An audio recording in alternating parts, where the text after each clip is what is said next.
Hola, buenas tardes a todos. Muchas gracias por venir a este acto tan importante de apoyo a Venezuela y a su proceso revolucionario, a la revolución bolivariana. Afortunadamente se ha podido parar el nuevo golpe de Estado que tenían preparado, esta vez con militares. Realmente esto se llama de Caracazo por estos días, y desde eso entonces la burguesía y el imperio está loco por quedarse con el petróleo y con todas las riquezas que está disfrutando el pueblo venezolano. Hoy tenemos el placer de tener aquí a varias personas que nos van a poner al día de todo lo que está pasando y de todo lo que ha sucedido. Incluso hoy mismo se ha detenido al alcalde de Caracas, Antonio Ledesma, por participar en el golpe de Estado a militares. Y bueno, tenemos la gran suerte que incluso el embajador ya estaba allí estos días, le tenemos aquí, que nos puede contar de primera mano qué es lo que ha vivido. Así que voy a empezar a dar la palabra primero a Elizabeth Alves, que es profesora universitaria y militante revolucionaria de la Revolución Bolivariana. Paso la palabra a ella. Gracias. Bueno, muchísimas gracias por esta invitación. Y bueno, realmente ha sido una sorpresa agradable para todos contar con el embajador el día de hoy. Sentíamos su ausencia realmente. Bienvenido nuevamente. Hablar del Caracazo hasta nuestros días nos obliga a hacer primero una pequeñita reseña histórica, porque el Caracazo, como ustedes saben, significó el estallido social más importante de finales del siglo XX y que fue el anuncio de lo que iba a venir después. Estamos hablando de un país que se ha caracterizado, Venezuela, por tener un pueblo de naturaleza insurgente. Nuestra historia está llena de lucha, porque como nosotros nacimos como país, Venezuela, se dio a través del exterminio prácticamente total de nuestros indígenas.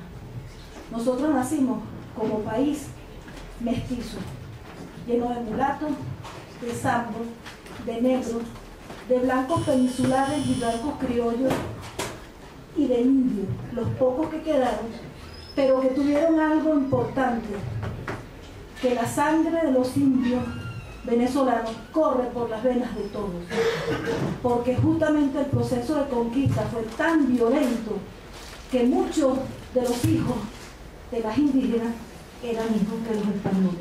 O sea que desde el primer momento ya nuestros indios fueron mestizos. Y esa naturaleza de que ¿cuál es la historia de Venezuela? Uno habla de la historia precolombina y no queda casi historia que contar, porque solamente los yeguamas que están al sur de Venezuela son los que permanecen casi intactos, autóctonos. Esa es la característica de nuestro pueblo venezolano, un pueblo que tuvieron que salir a defender en el proceso de independencia indios, negros, mulatos, zambos, todo para poder lograr salirnos de lo que fue nuestra primera emancipación, nuestra primera independencia. Siempre con una sola explicación: había que hacer un saqueo de unas tierras profundamente ricas, llenas de muchos recursos, que terminaron por establecer lo que ha sido el dominio en esta lucha de clases tan fuerte, una segregación racial, étnica, social y política incluso. Siempre los conquistadores, siempre los oligarcas que dirigieron esos procesos, que son los herederos de los imperialistas y que nos quieren seguir dominando, siempre establecieron una diferencia con el pueblo, siempre se sintieron superiores y aún se sienten superiores.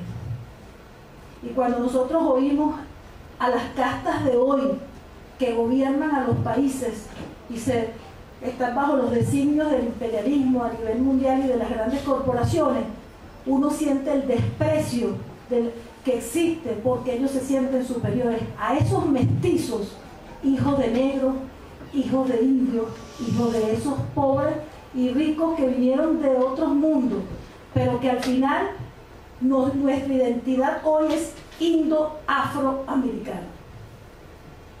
Dominados y dominantes han estado durante toda la historia y nosotros hemos tenido que enfrentar triunfos y derrotas, héroes y traidores.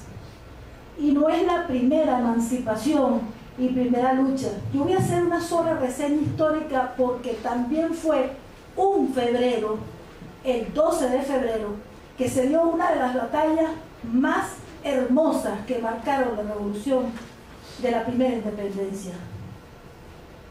En 1814, 1000 estudiantes vencieron a 5000. Una de las derrotas más hermosas porque significó uno de los ejemplos más heroicos de la historia de Venezuela. ¿Qué podían saber unos seminaristas de guerra? ¿Cómo resistieron durante tantas horas? Y fueron reforzados solamente con 250 más que enviaron a mitad del día y logramos triunfar.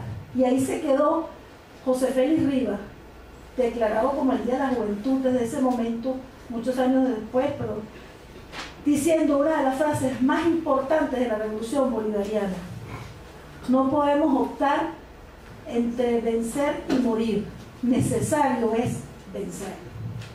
Y bajo esa premisa es uno de los legados que nos deja la guerra revolucionaria de independencia. Fue también un 15 de febrero, ya en 1819, que se celebra el Congreso de Angostura, donde se crea la Gran Colombia. Y se planifica cuáles van a ser las distintas guerras para sellar las independencias respectivas. Primero, 6 meses después de ese famoso 15 de febrero, que también fue febrero heroico, se hizo la batalla de Boyacá, que selló la independencia de Nueva Granada. Luego, en 1821, la de Venezuela, luego Pichincha en el 22, luego el Perú, la de Ayacucho en 1824, y luego en el 1825 se crea Bolivia. Ese era el proyecto de la Gran Colombia. Nunca la independencia en Venezuela se ha pensado solo de Venezuela, sino de nuestra América.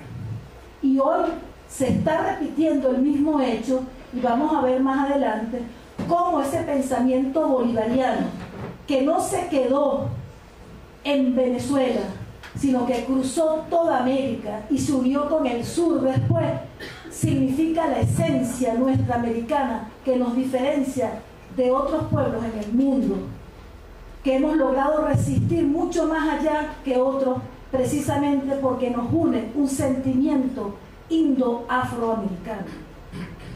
El proceso de independencia contó con un pueblo que ya no creía en la corona y se unió a las filas. Yo soy, bueno, por lo menos mi gran experiencia de vida, buena parte de mi vida la he pasado en Guayana, y ahí se dio una guerra famosísima.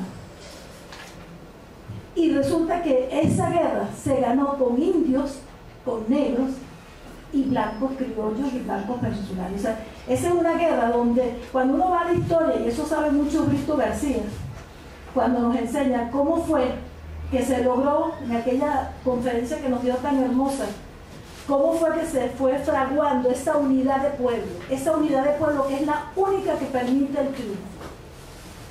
Antes de continuar, yo quería señalar unas palabras de José Saramago, que creo que vienen a este caso. La derrota, dice Saramago, tiene algo de positivo. Nunca es definitiva. En cambio, la victoria tiene algo negativo. Jamás es definitiva. Entonces, cuando Saramago nos dice eso, nos recuerda el por ahora. Nos recuerda la guerra que se perdió en la Federación, cuando Ezequiel Zamora intentó rescatar el proyecto que se había perdido. también nos recuerda que el mismo Bolívar logró la independencia, pero no logró la unidad latinoamericana y se perdió el proyecto de la Gran Colombia. Son muchas las derrotas, pero afortunadamente no han sido definitivas. Y siempre tenemos la lucha esperanzadora de volver a luchar, pero en este momento, precisamente, en que estamos tratando de defendernos nuestra victoria, victoria que ha sido varias veces amenazada, nos damos cuenta que es importante pensar en lo que nos dice Saramago. Esa victoria no es definitiva porque permanece Venezuela en el ojo del huracán. Permanece Venezuela siempre acechada por los intereses transnacionales de las grandes corporaciones y de los grandes imperios, y lo que se está dando en América Latina no es más que un proceso, un desafío histórico sin precedentes en la historia. Bolívar decía, una de las frases más famosas de Simón Bolívar, en 1823 decía: los Estados Unidos parecen destinados por la providencia para plagar la América de miseria en nombre de la libertad. 1823. ¿Le suena parecido? ¿Le suena cotidiano? No hay, es que era tan visionario, o sea, que nosotros en ese momento triunfamos frente a la corona, inmediatamente se inició el proceso de derrota de nuestra primera lucha colonizadora y empezó otro proceso de colonización. Un proceso de colonización que lo vimos primero al perder la República, al perder la Gran Colombia como proyecto de unificación de pueblos. Luego la lucha de Zamora en la Guerra Federal. Después fuimos derrotados en uno de los eventos más cercanos que pudiera señalar en este momento, en el siglo XX, que fue cuando se derrota al dictador Pérez Jiménez y se firma un pacto de punto fijo para lograr una democracia que hiciera callar al pueblo, señalando que cualquier acto subversivo iba en contra del sistema. Por lo tanto, cuando el pueblo luchó para salir del dictador, inmediatamente se hizo un pacto bipartidista para garantizar la paz. Y durante los 40 años que funcionó el pacto de punto fijo, que comienza a resquebrajarse justamente con la evidencia del Caracazo, ese pacto, para asombro de mucha gente, que significó la posibilidad de que se gobernara con una alternabilidad democrática en perfecto acuerdo con el imperialismo norteamericano. Durante esos 40 años no hubo guerra, pero hubo exterminio también, exterminio de ideas. No se saben las cifras porque se guardó silencio, porque eran asesinatos encubiertos. Pero durante los 40 años de democracia representativa en Venezuela hubo tantos asesinatos como en las dictaduras del sur. No se sabe la cifra. Y metiendo las del Caracazo, estamos seguros que pasan de 10.000 en una democracia representativa. Entonces, vaya esa cifra manteniendo en la idea de por qué ahora justamente una democracia que violó los derechos humanos durante 40 años, hablando de democracia y de libertad, hoy pretende dañar la imagen de una revolución que reivindica la destrucción sistemática que se le hizo a Venezuela para sumirla en una de las pobrezas más impresionantes de su historia, con 60 o 70% de pobreza, más de 40% de pobreza crítica cuando Chávez asume el poder. El Caracazo no fue sino la demostración de un pueblo que se obstina, que se cansa de ser engañados. En el 89 fue un proceso insurreccional, sin dirección alguna, pero se venía del último engaño que éramos capaces de soportar los venezolanos, porque Carlos Andrés Pérez gana las elecciones unos meses antes con el 60% de la votación, sobre la base de engañar al pueblo creyendo que él iba a regresar los años de bonanza de su primer gobierno, que no era más que los años donde el precio del petróleo se había disparado y él utilizó el petróleo, los ingresos petroleros para beneficio realmente de enriquecer las arcas, no precisamente de Venezuela, sino de esas grandes transnacionales. Entonces, el pueblo venezolano no aceptó y de manera espontánea salió cuando él anunció las medidas de entrega prácticamente del país al Fondo Monetario Internacional. Pero la gente no reaccionó, porque si hubiese firmado un pacto con el Fondo Monetario Internacional y porque tuviera conciencia de lo que significaba eso, sino porque vivía una realidad demasiado dura y dramática. Entonces, cuando uno dice, ¿qué significa defender los derechos humanos? Como dice el presidente Correa, a nadie le interesa que alguien se suicide porque le quiten su casa. Eso no es violación de los derechos humanos cuando te dejan en la calle y no te aceptan en un hospital. O simplemente no tienes comida para darle a tus hijos y se mueren de hambre. A nadie le importa que la gente se muera de hambre. Existen tantos desechados en el mundo que poco importa si se mueren tantos niños diarios por falta de comida. Eso no es violación de derechos humanos. Lo que importa es que Leopoldo López tenga la defensa de sus derechos humanos, porque hay en una sociedad de clases los únicos derechos humanos que existen son los de los poderosos. Eso es lo que pasa, que cuando tú te metes con el poder, tú vas a decir, momentico, los derechos humanos están consagrados en un acuerdo, pero en una sociedad de clase, quien decide quién tiene derecho a los derechos es el que tiene el poder hegemónico. Entonces, bueno, el Caracazo se da, no había dirección. Luego viene el 4 de febrero, donde Chávez hace el intento de golpe de Estado y nos deja la esperanza de que aunque no se hubiese triunfado, hay personas que están dispuestas a regresar con fuerza para rescatar y de hacer despertar al pueblo venezolano. Y 10 años después, un 2 de febrero también, otro febrero, el presidente Chávez asume el mandato en 1999. O sea, este 27, dentro de 7 días, vamos a conmemorar 26 años del Caracazo. Pero también hace unos días conmemoramos 16 años que empezó el proceso revolucionario venezolano. Con la asunción al poder, al gobierno del presidente Chávez. Todo el mundo sabe la historia. A partir de ahí comenzamos un proceso de constituyente, una constitución que es ejemplo mundial, una constitución que lo fundamental fue que la hiciera el pueblo, que la conformara el pueblo, y como muchos se sorprendieron, años después, cuando intentamos hacer una reforma, yo recuerdo que todo el incentivo que habíamos participado en hacer la constitución, recibimos una crítica, decir que se nos habían pasado unos gazapos y que la constitución no era tan buena, que necesitábamos hacer una reforma.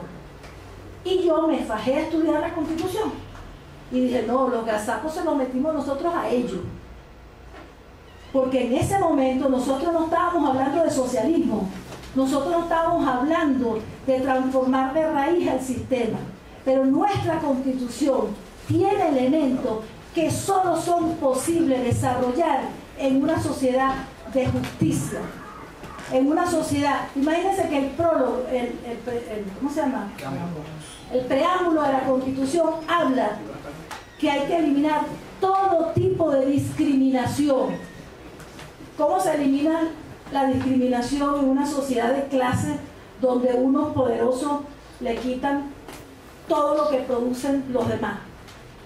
Si tú estás anunciando que vas a eliminar la discriminación, eso fue un gazapo que se lo metimos a la gente que cree que es mejor que otros.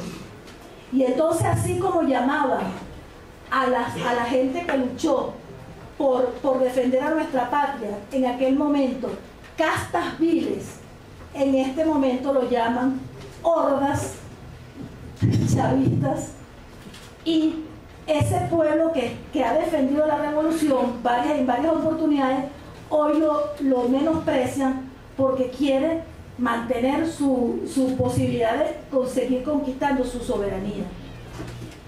La verdadera solidaridad para mí, entonces, en esta lucha, que sin duda hay que retomar algo muy importante que no se me puede quedar afuera porque empecé por ahí. Yo voy a recordar los intentos que se han hecho en esta etapa, sobre todo en el siglo XXI, para lograr la unidad latinoamericana y del Caribe. Primero el ALBA, el 14 de diciembre del 2004. UNASUR, que integró a Mercosur y el CAN, es un tratado de comercio con la intención de unificar 12 países, que fue en el 2011. Unificó comercialmente a 400 millones de personas. Y la CELAC, que en el 2008 comienza y se termina conformando en el 2013, y que unifica en este momento a 590 millones de habitantes de 33 países fundadores. Eso no es tontería. Estamos hablando de estar reconstruyendo una unidad con diferencias políticas e ideológicas entre los pueblos, entre los gobiernos, pero que estamos tratando. Esa es la única arma que tenemos nosotros en este momento para combatir con fuerza al imperialismo norteamericano, que tiene una larga historia de lucha. Quisiera terminar esta primera parte, y si hay alguna pregunta después lo contestaré señalando algo. La solidaridad que nosotros buscamos no es solo el que nosotros sintamos que hay que estar con el pueblo bolivariano, sino hay que luchar contra las oligarquías donde sea que esté. La mejor solidaridad que puede hacer un pueblo con otro es luchar por sus oligarquías y acabar con esa dominación que hay en este momento. Eso lo reconoce Cuba de Venezuela. Nunca Cuba estuvo tan acompañada hasta el momento en que otros pueblos también luchamos contra el mismo enemigo. Por eso yo creo que esto no se puede quedar nunca aquí. Nosotros estamos con todos los pueblos que están luchando por su liberación, y en la medida que se avance en esa lucha estaremos unidos y haremos, como lo dice Marx en el manifiesto comunista: los que tienen que temblar son los otros, parafraseando, porque nosotros no tenemos nada que perder salvo las cadenas que nos oprimen. Mientras tanto tenemos mucho que ganar, y es la libertad y es la liberación de un pueblo.